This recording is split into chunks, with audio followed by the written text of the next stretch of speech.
Yuda Tadei Ruwa'ichi, askofu mkuu wa Jimbo Kuu la Dar es Salaam, Mwasham Baba Askofu Heri Mchamungu, askofu msaidizi wa Jimbo Kuu la Dar es Salaam, Mheshimiwa Padre Vincent Mpwaji, Chancellor, Mheshimiwa Padre Wigira na familia yote ya Mungu. Tumsifu Yesu Kristo.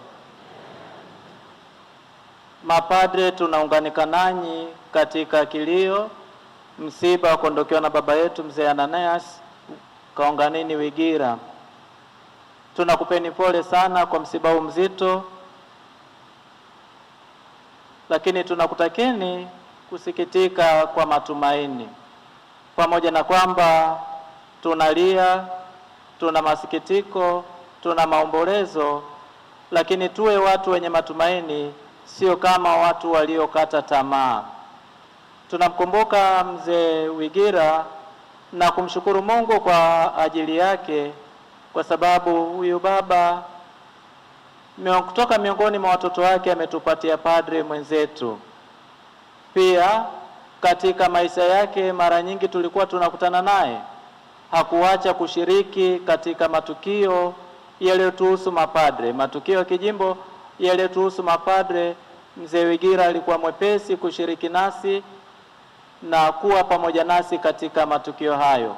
Tunaendelea kumkumbuka pia kwa jambo hilo, na tena tunamkumbuka sana mzee Wigira kwa kuwa karibu nasi kila wakati. Ilipokuwa natuona, hakutuhesabu kama tu mapadre, lakini sisi alituona ni watoto wake, na hivyo mahali ambapo alituona tunaenda kinyume, kuacha kutuambia, alituambia.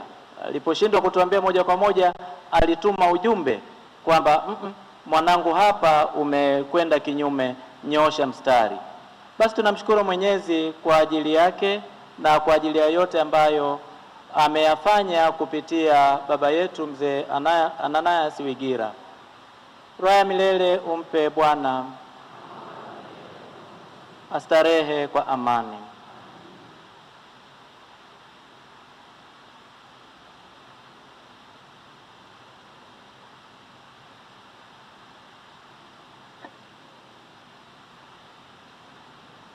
Wapendwa familia wa Mungu, tumsifu